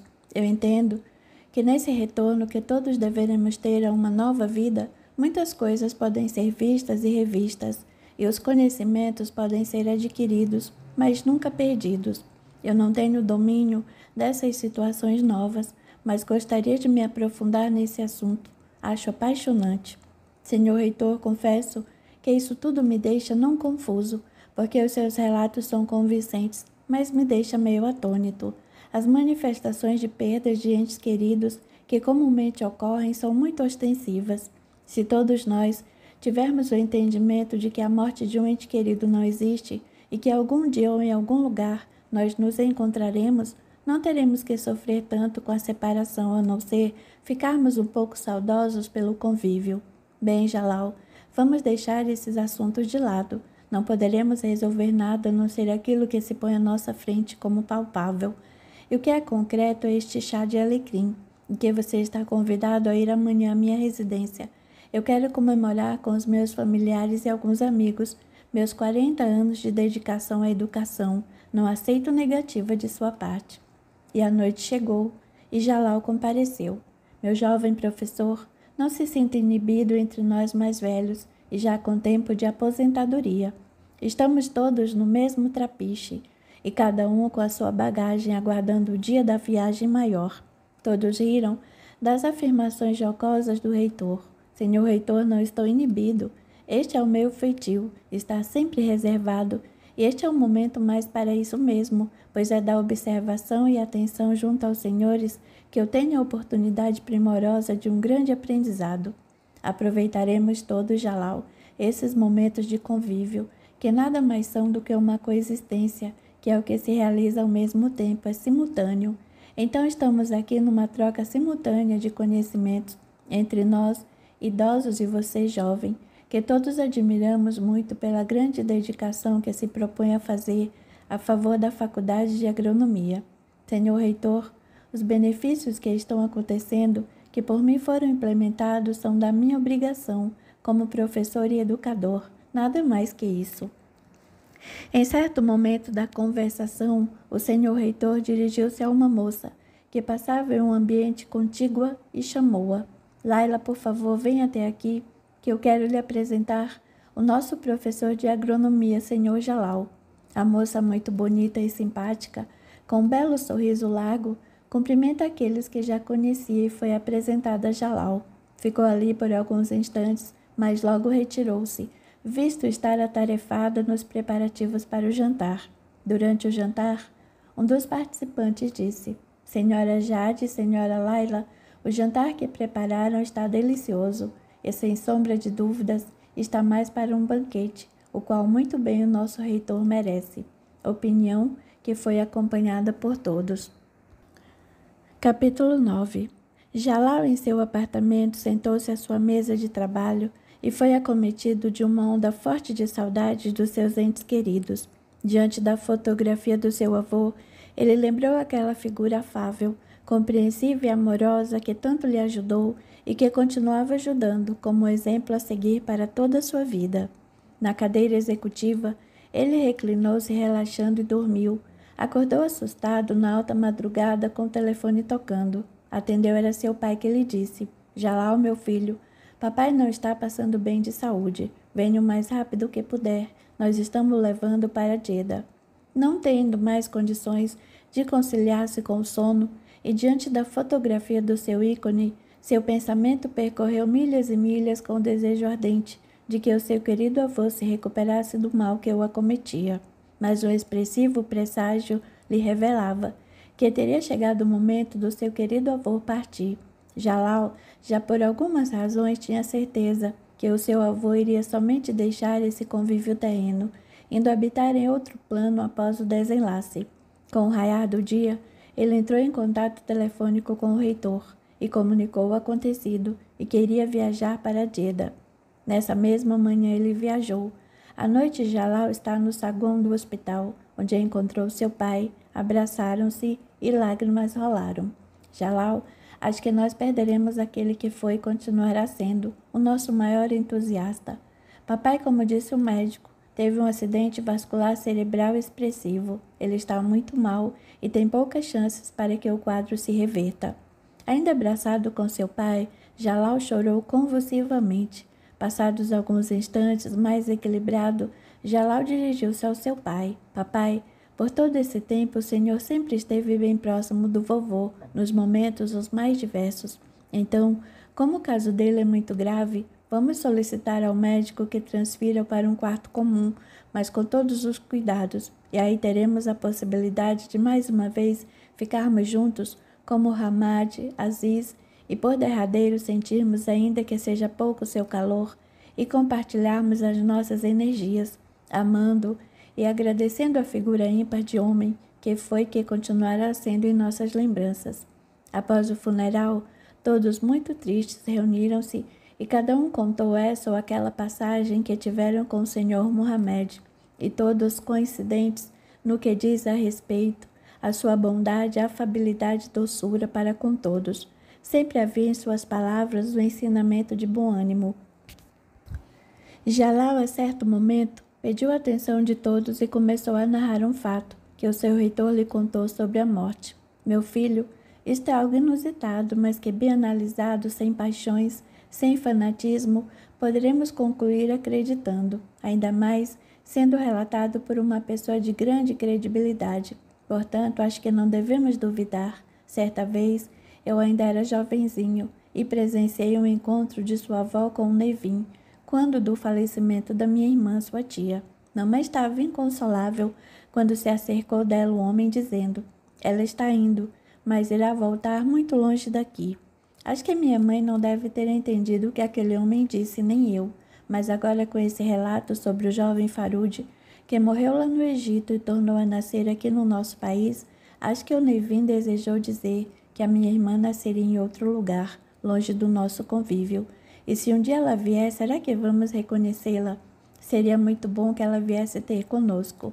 Mas vamos mudar de assunto, que isso é muito complicado.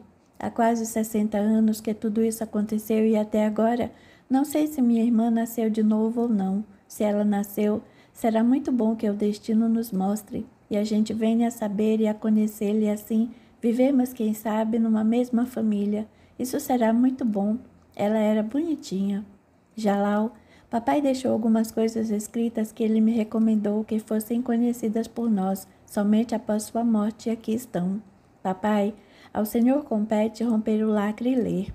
O manuscrito, de apenas 2 laudas em síntese, trazia, além de algumas recomendações, muitos agradecimentos a todos os familiares por terem tido com ele paciência em suportá-lo nas suas rabugices. Trazia também um manuscrito, a sua vontade de que alguns dos seus objetos pessoais fossem destinados às pessoas que ele ali indicava. A cada um dos familiares foi ofertado algo. A Jalal coube ser agraciado com albornoz negro com detalhes bordados com fios de ouro e uma vistosa galábia. Jalal aconchegou-se ao albornoz, apertando-o contra seu peito, deixando rolar muitas lágrimas. Eu choro, mas não é um choro de tristeza, é um choro de saudades, pois já não mais terei fisicamente essa figura de homem notável, que tanto me ajudou a ser um homem íntegro, mas tenho certeza de que, pela força da atração dos pensamentos, ele estará conosco em todos os momentos, alegres ou tristes. Capítulo 10. Dentro da normalidade em Riad, Jalal voltou à sua vida acadêmica. O tempo correu e muitas atividades circulares ocupavam o seu dia por inteiro. Como professor titular, além das atividades pertinentes ao departamento agrícola, ele estava sendo muito solicitado para auxiliar o governo na elaboração dos planejamentos da política agrícola. Isso, para ele, era extremamente importante, pois vinha ao encontro do seu grande desejo para que o país produzisse mais e melhor, suprindo as necessidades de uma grande maioria do povo. Certa tarde, quando estava a caminhar com pressa para avistar-se com o reitor, casualmente encontrou a Laila. — Como vai, Laila? Vejo que igualmente você está com pressa. — É isso mesmo, professor. Estou indo ao encontro de papai. — Eu também estou indo ao encontro do senhor reitor. Posso acompanhá-la? — Com muito prazer. Sem que houvesse alguém na antessala para anunciá-los naquele instante, Laila abriu a porta do gabinete do seu pai devagar. — Dá licença? — Filha, entre, querida. Cumprimentaram-se e em seguida ela disse: — Trouxe uma companhia que encontrei nos corredores. Professor, por favor, entre. — Ah, Laila, posso dizer que foi um bom achado. Como vai, Jalal? — Muito bem, senhor reitor.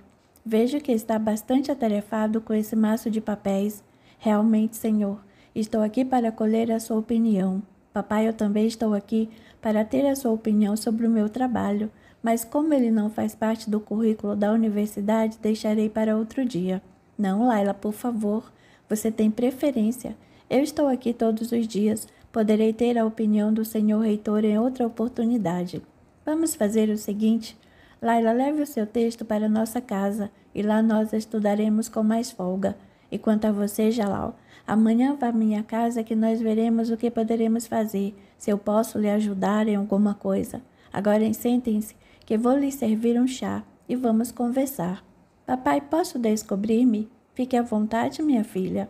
Num gesto calmo, ela retirou o manto que pousava sobre sua cabeça e com as 2 mãos mergulhou seus dedos na sua vasta, linda, reluzente negra cabeleira, movimentando-a com leveza, deixando repousar sobre os seus ombros as madeixas. Recostada na poltrona, mas com elegante postura, Laila se revelou aos olhos de Jalal, uma mulher de uma beleza admirável. Seus traços eram suaves, sua testa acentuada, revelava ser uma mulher inteligente, trazendo o nariz escultural, óculos de grau que lhe davam um ar um pouco austero. No entanto, isso se quebrava quando dos seus róseos lábios um sorriso luminoso se estampava, pondo à mostra dentes alvíssimos e bem alinhados. Professor Jalal, sei que o senhor não é um meteorologista, mas a sua disciplina, de uma certa forma, está relacionada ao tempo. O senhor não acha que estamos tendo um calor excessivo para essa época do ano? Realmente, isso está acontecendo, e a nossa lavoura já está acusando esse fenômeno. A camada de ozônio que nos protege dos raios solares mais intensos está sendo danificada pelas grandes potências, que lançam na atmosfera toneladas e toneladas de gases que danificam aquela camada protetora. E os raios solares nos atingem fortemente. Ficamos expostos, e isso causará também muitos problemas para a saúde, originando a grave doença de pele que é o câncer.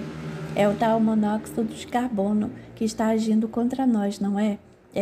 Esse é um dos gases que infelizmente nós colaboramos para que ele se propague quando nós utilizamos os nossos automóveis. O problema, então, não é de fácil solução, pois sem automóveis nós não ficaremos. Nós já estamos tão acostumados com essa facilidade que não andamos nem poucas quadras se não formos com ele. Isso é um mau costume, pois sabemos que o caminhar é um grande remédio para o nosso coração, veias e artérias. Mas se me permite, quero mudar de assunto. Você está escrevendo um livro? É possível que com a conclusão favorável da minha tese eu edite um livro.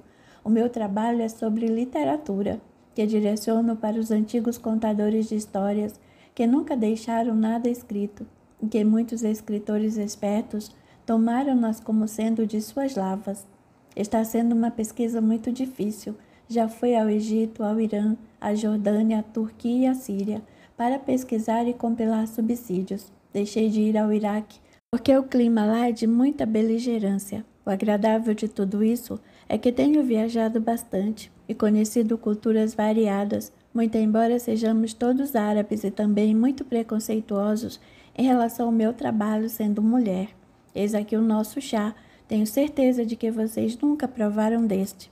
Papai, desse aqui eu nunca provei mesmo, que delícia! Realmente ele é muito gostoso, completou Jalal. Sabe de onde vem? Lá do Brasil. Ontem esteve aqui fazendo-nos uma visita um ex-aluno, bacharelado em comércio exterior, que está trabalhando na nossa embaixada no Brasil, e me fez de presente uma caixa, aqui está, com vários tipos de chá. Este que estamos tomando é um chá calmante, chá de melissa. É uma delícia, papai. Acho que vou precisar do endereço desse seu amigo. Ando um pouco tenso com essas obrigações que o governo está me impondo, disse Jalal. Não é tanto assim. Com o tempo você se acostuma. Comigo também. Há tempos atrás as solicitações deles eram quase diárias. Apareça amanhã lá em casa, venha jantar conosco, que depois eu lhe oferecerei mais um chá de melissa. Obrigado, senhor reitor. A noite estava amena. Jalal foi recebido por Laila. Estavam a conversar no jardim interno da residência. Trocavam assuntos os mais diversos, até que Jalal deixou escapar uma pergunta. Laila, você nunca desejou casar? No mesmo instante, Jalal percebeu a sua indiscrição e emendou. Por favor, Laila, me perdoe pela minha falta de educação, imperdoável indiscrição. Não responda, por favor, me desculpe. Professor, não se desconcerte. Essa é uma pergunta normal entre duas pessoas que estão se tornando amigas. Eu vou responder. Laila, por favor, diga-me, você realmente não se achou incomodada com a pergunta, cujo assunto compete somente a você? Não, professor. Laila, quero que você saiba e tenha certeza de que a curiosidade que invadiu meu íntimo e que fez com que eu lhe fizesse essa indiscreta pergunta se prende ao fato notório de você ser uma mulher muito inteligente, elegante e muito bonita. Quero também lhe pedir, já que estamos sedimentando uma amizade, que me trate somente de Jalal. Obrigada, Jalal, pelos predicados e adjetivos que toda mulher gosta de ouvir. Devo a tudo isso a minha linha hereditária. E quanto à sua pergunta, me aguarde um instante, que vou lhe responder em parte. Laila se ausentou por alguns instantes, mas logo estava de volta e de braços com o jovem. Antar, meu filho, quero que conheça o professor Jalal, amigo do seu avô. Cumprimentaram-se, trocaram alguns assuntos e a eles juntou-se o reitor Zayane, que veio com o convite. O jantar está servido, vamos. Após reunirem-se na biblioteca, e o reitor pediu que Jalal apresentasse o seu trabalho. Senhor reitor, resolvi trazer somente uma síntese. Dessa forma, acho que não tomarei demais o seu tempo no convívio dos seus familiares. Assim farei uma pequena explanação do que pretendo desenvolver. E assim foi feito. Jalal, acho que o seu trabalho está ótimo, muito embora eu não entenda nada de agricultura, mas com referência à estrutura da sua explanação, ele está consciente. Nós passamos aqui quase 2 horas e não ficamos sonolentos. Isso é muito importante, é um bom sinal, pois acho que os seus ouvintes ficarão atentos, disse Laila. Se isso ocorrer, eu já me dou por satisfeito. Senhor reitor e Laila, acho que abusei demais das suas hospitalidades, atenções e amizades. Já é hora de ir, mesmo porque está adiantada a hora. Meu muito obrigado. Tenha um bom sono e um excelente fim de semana. Já lá o que você vai fazer neste fim de semana, senhor reitor? Acho que vou estar bastante ocupado. Preciso digitar esse trabalho e estarei na faculdade. Depois que terminá-lo, se quiser, venha. Estaremos aqui, disse Laila. Obrigado, Laila. Vou fazer todo o possível para apressar a digitação do meu texto. O convívio com vocês é muito agradável. Mais uma vez, obrigado. Capítulo 11. Mais um período escolar se findou, e Jalal programou passar alguns dias em Azir e levar para sua família a novidade, que tinha conseguido com o ministro da Indústria a autorização para construir uma pequena usina de açúcar e destilaria de álcool para uso medicinal e hospitalar. Alguns dias antes, mais uma vez, teve um encontro com Laila, nos corredores da universidade. Que interessante, Laila. Eu estava andando por um outro corredor e tentava lembrar de um sonho do qual você fazia parte. E, em vez de continuar por ele, que vai em direção ao estacionamento, resolvi vir por este, que tem a direção contrária, de onde deixei o meu carro. Será que a isso pode se ajustar aos que afirmam ser esse acontecimento como a força do destino ou a força do pensamento? Já lá eu não sei como responder, só sei que queria mesmo encontrá-lo. Amanhã lá em casa teremos uma pequena comemoração, gostaria que comparecesse. Laila, você tem tempo para responder-me algumas interrogações que tenho ao seu respeito? Ela, muito bonita, fitou seu interlocutor, ajeitou seus óculos, adivinhando até o que iria ser perguntado. Respondeu, claro. Antes mesmo que Jalal fizesse qualquer pergunta, ela adiantou-se. Jalal, você pode me contar o sonho que teve comigo? Foi um sonho interessante. Não tivemos nenhum diálogo. Nela estava o meu avô, que pelas mãos trazia você ao meu encontro, e ficamos ali nós 3 sorrindo e felizes. Laila ficou alguns instantes calada e estática. Você está sentindo algo que a incomoda, Laila? Não, só estou admirada com tanta coincidência. Você pode se explicar melhor? Jalal, quando você começou a falar do seu sonho, imediatamente lembrei que também eu havia sonhado. Sonhei com você e com um senhor idoso, muito simpático, sorridente, vestido com um albornoz negro, bordado com fios de ouro, trazendo uma linda galábia e que segurava minha mão. Estávamos num lugar muito bonito, numa elevação florida, e nós ficamos ali todos juntos, felizes, e a outra coincidência foi este nosso encontro. Se você não tivesse mudado de corredor, nós não teríamos tido esse encontro. Laila, eu acho que há muita coisa por trás disso tudo, muita coisa boa que ainda não entendemos, mas podemos imaginar o que possa ser.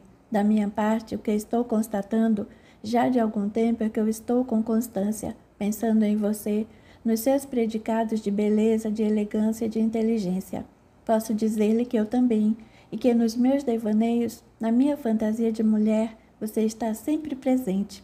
Laila, admito que devemos conversar a nosso respeito. Então, Jalal, eu começo a desanuviar a sua interrogação. Hoje eu sou uma mulher viúva. O pai do meu filho era piloto militar e no exercício de voo ele sofreu um acidente fatal há muitos anos atrás. Antar mal tinha começado a andar. O acidente ocorreu nas imediações das colinas de Azir. Eu me lembro desse acidente. Ele ocorreu perto da nossa propriedade. De lá, até uns 4 anos atrás, eu dediquei a minha vida centrada na educação do meu filho e ao estudo da literatura árabe. Desculpe-me, Laila, se provoco lembranças tristes. Não se incomode.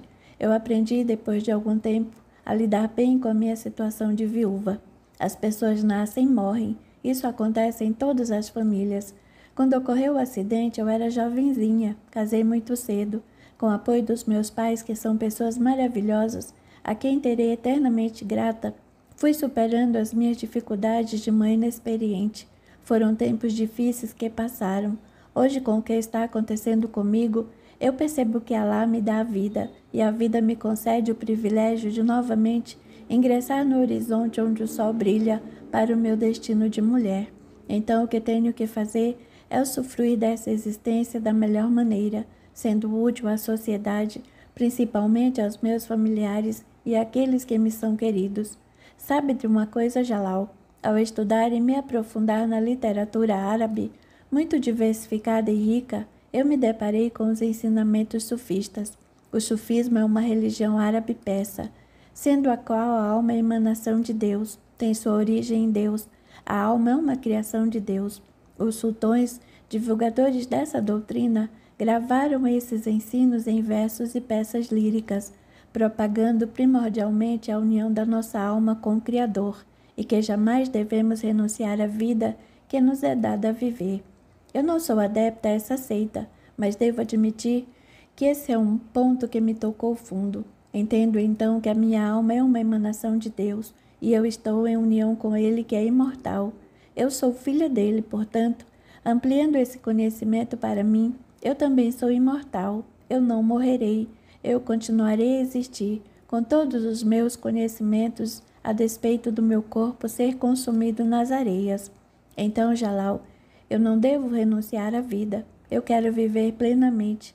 Nós, Jalal, somos emanações de Deus. Deus é vida permanente, assim, igualmente também somos vidas permanentes. Esta é a minha opinião, que também tem base naqueles acontecimentos que ocorreram com aquele aluno que foi entrevistado por papai, o Farud, lembra? Papai nos disse que contou para você aquele episódio com o jovem estudante. Já lá o que eu quero dizer é que nós somos como o sol, que às vezes com muita e outras vezes com pouca claridade nasce no horizonte, tem um trajeto certo e desaparece no outro horizonte. E no dia seguinte, lá está ele novamente. Nós também nascemos, temos uma vida com muita ou pouca claridade e morremos, mas como o sol nasceremos novamente, e assim vamos indo até onde não sei. Só sei que como emanações que somos de Deus, nosso espírito não pode morrer. Bem, Jalal, já falei demais, agora me diga, você vai comparecer? Laila, aprendi muito, mas por que essa comemoração? É que meu filho completa 18 anos. Ele acompanhou até o estacionamento, onde o motorista já aguardava, e despediram-se com olhares de que esse não era o desejo de ambos. Próximo a uma mureta, Jalal sentou-se e ali ficou a refletir em tudo o que ela dissera e em tudo o que poderiam ter dito um ao outro. No meio do período da manhã seguinte, ele fez uma ligação para Laila e perguntou sobre o gosto ou a tendência de jantar, e obteve como resposta que ele gosta muito de aviões, que ele tem uma coleção enorme dessas miniaturas. Laila, ele tem algum modelo de aeromodelismo? Não. E o que você acha se eu presenteá-lo com um desses modelos?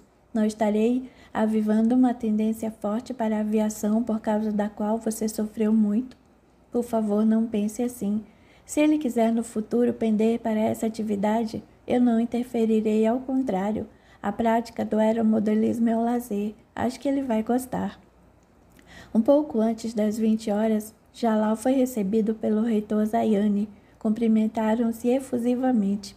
Antar, que estava recepcionando alguns jovens, aproximou-se e, cumprimentado e também presenteado, ficou feliz com o presente, um tucano BR para ser montado. Laila, muito bonita e a passos ligeiros, veio ao encontro de Jalal. Quando este virou-se para cumprimentá-la, ela levou um susto. Imediatamente lembrou-se da visão daquele homem idoso no seu sonho, com albornoz negro, com detalhes bordados em fios de ouro. Laila, minha filha, você está se sentindo bem? Estou bem, papai. O que me leva a ficar assim até um pouco assustada é o seguinte. Eu tive um sonho com um senhor idoso muito simpático, que vestia-se como está o Jalal. Por um momento pensei que estivesse vendo esse senhor. Laila, esse albornoz e essa galábia, eu fui agraciado como herança do meu avô. Resolvi usá-los hoje, para quem sabe poder mostrar ou provar, não sei se é isso, que em nossos sonhos o senhor idoso era ele. É o que eu deduzo, embora sem conhecer o onirismo. Vocês podem esclarecer melhor esta situação e esses sonhos? E Lala narrou ao seu pai os sonhos coincidentes. Se podemos realmente dar credibilidade aos sonhos, uma mensagem expressiva ele demonstra. No decorrer da festa, Jalal em particular dirige-se a Laila. Amanhã eu irei para Azi. Talvez lá me demore por uns 10 ou 15 dias. Então gostaria que você soubesse o que manda meu coração e que nesses dias você pense e depois responda-me ao que vou lhe dizer e pedir agora.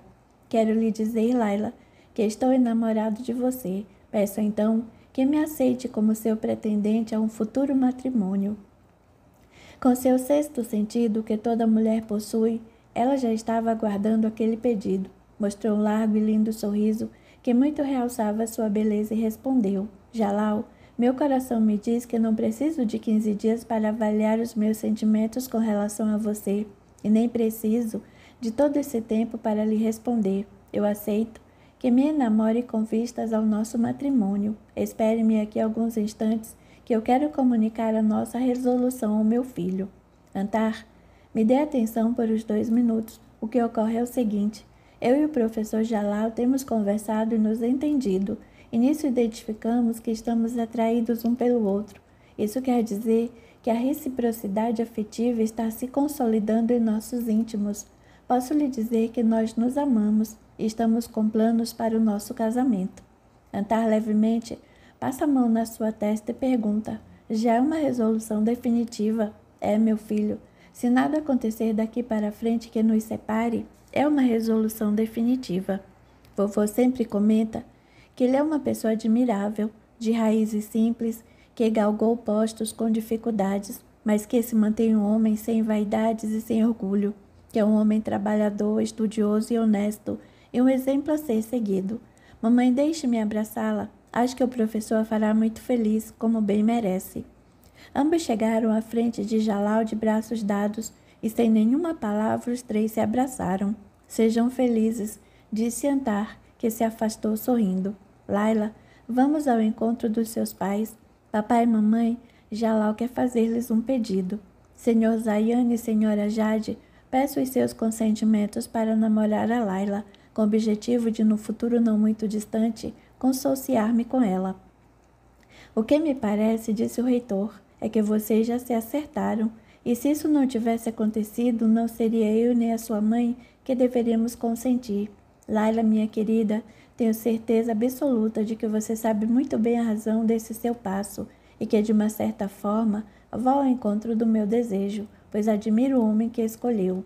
Minha querida, você já falou com Antar, disse Dona Jade. Sim, mamãe, nós já conversamos e ele nos deu um grande apoio, desejando-nos muitas felicidades. Da nossa parte, Laila e Jalal, nós lhes desejamos que sejam muito felizes e que o caminho que irão consolidar traga sempre a vontade de unirem-se cada vez mais por um amor robusto, que seja capaz de enfrentar e ultrapassar quaisquer obstáculos, aludiu o reitor. Minha filha e Jalal, contem sempre conosco, que Alá os abençoe, acrescentou Dona Jade. Abraçaram-se felizes e Dona Jade segurou as mãos de Laila e Jalal e lhes disse: os sonhos coincidentes que tiveram foram verdadeiros e revelaram para vocês o mesmo caminho a seguir. Agora, vão usufruir desses momentos iniciais de lirismo, pois são momentos poéticos que jamais saem das nossas lembranças. Sentados no jardim, no interior da residência, eles erigiram planos para o futuro. A certo momento, Jalal achou, entre as dobras do albornoz, um pequeno envelope lacrado. Veja, Laila, o que eu achei neste bolso camuflado, e está endereçado a você, Jalal. Com o envelope junto ao seu peito, Jalal tem o seu pensamento direcionado àquele homem que sempre admirou. Rompeu o lacre e leu em voz alta: meu neto, o homem de bem é o guerreiro da luz ao travar o bom combate, longe de alimentar o orgulho ou o egoísmo. Ele distribui seus atos e pensamentos com alegria e amor, proporcionando ao seu próximo a felicidade, não distinguindo este ou aquele, porque todos nós somos filhos de Alá. Seja feliz e não meça esforços para que a sua companheira esqueça o acidente e reencontre a felicidade e o prazer da vida ao seu lado. Ela é uma filha muito querida. Seu avô, Muhammad, 2000. Quando ele faleceu, em junho de 2002, Laila ficou admirada com o que escrevia a carta, notadamente no que ela tocava diretamente ao acidente. Jalal, ao que eu saiba, essas visões e pressentimentos estão afetas aos nevins, os adivinhos do deserto. Ele era um desses? Não, eu acho que não. Ele era um homem simples, mas de muita sabedoria. Posso dizer que ele era um autodidata. Não sei lhe dizer se ele tinha esses dons. Bom, Jalal, de todo modo, você é meu novo horizonte e está com a responsabilidade de proporcionar-me ser a mulher mais feliz deste mundo. Veja só a carga que está sobre seus ombros, disse Laila gracejando. Outra coisa, Jalal, você praticamente sabe de toda a minha vida até este momento. No entanto, eu nada sei ainda do seu passado, a não ser de parte da sua vida acadêmica. Os acontecimentos entre nós estão acontecendo tão rapidamente que não tive essa oportunidade de falar sobre mim, mas agora é o momento. Quando eu era estudante aqui na faculdade, conheci uma estudante de medicina. Ela era indiana, bem, acho que ainda é. Ela foi muito importante para algumas conquistas que tive, no que diz respeito a eu poder me relacionar com pessoas no Brasil quando lá estive fazendo especialização. Ela me ensinou a falar e a escrever em inglês durante quase 4 anos. E ele narrou tudo que se relacionava a Bellari, até a facilidade proporcionada pelo senhor reitor para ir à Índia tentar encontrá-la. Jalal, diga-me, você gosta dela? Ela era bonita? Sim, eu gostava dela e ela era uma moça bonita. Você desistiu de procurá-la? Na verdade, Laila, eu gostaria de encontrá-la e que você estivesse ao meu lado. Eu sou muito agradecido pela ajuda que ela me deu e que isso, de certa maneira, frente a tudo o que ocorreu, está me proporcionando estes momentos junto a você. O grande prazer para o meu coração. Laila, eu estou plenamente convicto. Habib, eu a amo. Eu admito que também o amo. Esse sentimento que hoje sinto é diferente. É um sentimento muito mais forte. Acho que posso dizer que ele é mais quente dentro do meu peito. Ficaram ali ainda sós, até que o reitor Zayane se aproximou e perguntou: vocês já podem marcar a data do casamento? Papai, o senhor nem bem deu consentimento para o nosso namoro. Filha, disse ele brincando, eu estou ficando velho. Velho nada, o senhor está ainda bem moço, respondeu a filha. Senhor Zayane, amanhã eu irei para Azi e lá comunicarei aos meus familiares a nossa pretensão e acertarei com eles uma boa data para que virem conhecê-los. A este momento, Antar também participava da conversa. Mamãe, a senhora também não está em férias? Estou. Então por que não viaja com o professor? Aproveite, conheça o pessoal, passeie e descanse. Jalal, Laila e o reitor trocaram olhares e o pai perguntou: você deseja ir, Laila? Jalal, se eu for não vou atrapalhar. Laila, em qualquer situação, você nunca irá me atrapalhar. Ela, num gesto até infantil, entrelaçou seus dedos contra o seu peito e dirigiu-se ao seu pai. Posso ir, papai? Claro, minha filha. Seja feliz e faça uma ótima viagem. Mas eu vou querer uma opinião da mamãe. Mamãe, a senhora pode vir até o jardim. Sabe o que é, mamãe? E ela contou. Laila, minha filha, pode ir, que você vai gostar. Azia é uma região muito bonita. E tem outra coisa. Você é uma mãe que tem um filho que está completando 18 anos.